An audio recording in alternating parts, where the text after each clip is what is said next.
Mark Schultz is an award-winning American comic book writer and illustrator who is best known for his creator-owned series, Xenozoic Tales. Schultz's style matches those of classic artists like Vern Hogarth, Hal Foster, Alex Raymond, and Al Williamson. His illustration work on Star Wars has been limited to just a few outstanding covers. In this video, we will take a look at those covers from the publisher Dark Horse Comics. Mark Schultz's background. Before we dive into the cover artwork, I want to briefly look at Mark Schultz's creator-owned work. Xenozoic Tales is a series set in a post-apocalyptic world where dinosaurs rule. It was first introduced in Kitchen Sink's press anthology title Death Rattle No. 8 in 1986 and quickly received its own ongoing title in 1987. Schultz is known to be a slow artist, and only 14 issues of Xenozoic Tales were published over the next 10 years.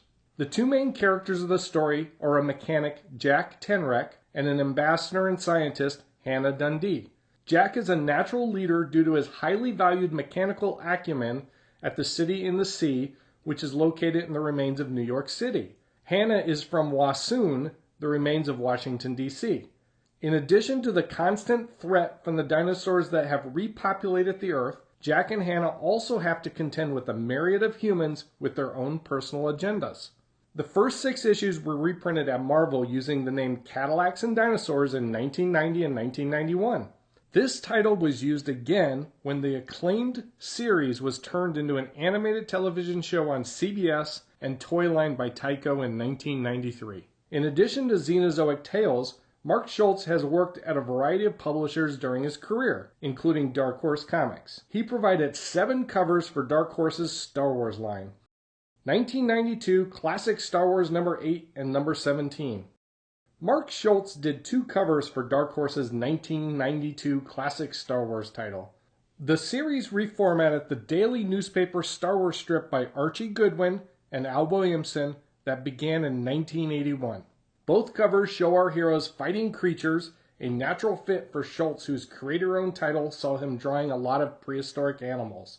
The cover for Classic Star Wars No. 8 shows an unconscious Luke Skywalker in the tentacles of a demon squid while Han Solo comes to Luke's rescue. The demon squid looks more like an octopus than a squid, but the depiction on the cover matches the creature inside the book.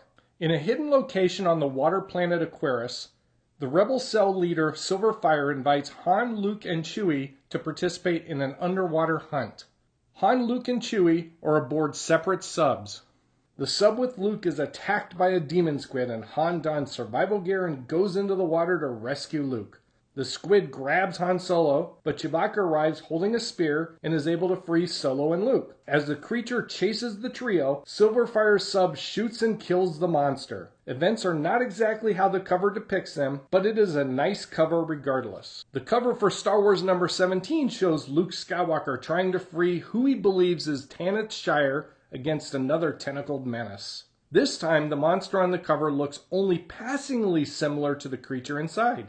The Millennium Falcon carrying Han, Luke, Chewie, and C-3PO lands on an unknown tropical planet. Han asks Luke to scout the jungle while he, Chewie, and C-3PO perform necessary repairs on the Falcon. Almost immediately, Luke hears the voice of someone he knows, Tanith Shire, who is being attacked by a tentacled monster. Wielding his lightsaber, Luke attacks the creature, but his saber is knocked out of his hands. Luke draws his blaster, shoots, and kills the tentacled terror while Tanith runs off into the jungle with Luke in pursuit. 1998 Star Wars No. 13 through 17. 1998 Star Wars No. 13 through 18 contained the story arc Emissaries to Malastare. Star Wars No. 17 has the first appearance of Quinlan Vos, who would go on to be the main character for many of the title's future story arcs. Mark Schultz only provides the cover for the first 5 issues in this 6-part story. These covers were done after Schultz's last issue on Xenozoic Tales and show the dynamic anatomy that Schultz was known for in that series. The cover for Star Wars No. 13 shows Jedi Padawan Sherrod Het attacking the Jedi Master, the Dark Woman. In the story, Sherrod is goaded by the Dark Woman to kill her, but he maintains his composure despite her unorthodox method of testing the Padawan. The saber duel is cut short by other Jedi Masters who are disturbed by the Dark Woman's tactics. Star Wars number 14's cover shows 4 Jedi ambassadors to Malastare, Mace Windu, Adi Gallia, Even Piell, and Eth Koth, all wielding their sabers. The cover does not depict any scene from inside the story. There is a moment, however, where Adi Gallia and Even Piell are attacked by the Lannic terrorists, forcing them to ignite their sabers and fend off the blaster bolts. This is the most static of the covers done by Schultz. The next issue's cover shows Mace Windu, Adi Gallia, and Even Piell hitching a ride on Sebulba's pod racer. The trio end up in this predicament when Even Piell slices their shuttle in half after leaving a peace negotiation when the shuttle's Lannic owner attacks the delegates. The shuttle was flying above a pod race, so the 3 Jedi are forced to grab onto Sebulba's pod racer to save their lives. This issue ends with this scene. The next issue resolves the situation. Needless to say, Sebulba is not happy about the distraction. The cover for Star Wars number 16 shows Adi Gallia being chased by an act dog while Yaddle and Ki-Adi Mundi come to her rescue. Inside the issue, the Lannic terrorists make their move on the Lannic prince. They bring act dogs to kill the prince, but the Jedi arrive in time to stop them, but not before Adi Gallia is caught by surprise by one of the dogs. Yaddle is able to dispatch the beast before it is able to grab Adi with its ferocious jaws. The cover is symbolic of the actual action inside as Ki-Adi Mundi leads the charge to rescue the prince, but does not attack the act dog that is about to tear into Adi Gallia. The final cover by Schultz is for Star Wars number 17. On this cover, Mace Windu and Deepa Billaba are on a speeder racing to the depths of Nar Shaddaa when they are attacked by subterranean creatures.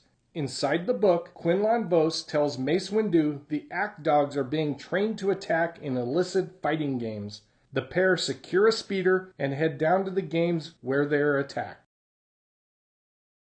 Conclusion.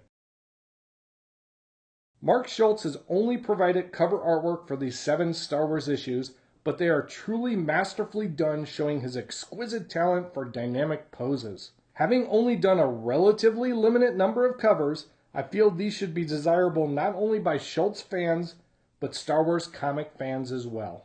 Mark Schultz received considerable accolades in the early 1990s for his creator-owned work, which is well-deserved. I think his influence by Al Williamson, another Star Wars artist alumni, is apparent. Their old-school artwork is clean and dynamic. Like Al Williamson, I feel Schultz is one of the better artists to have worked on Star Wars comics. Thank you for watching this video. Please like and subscribe so I can bring you more content, and please leave a comment below.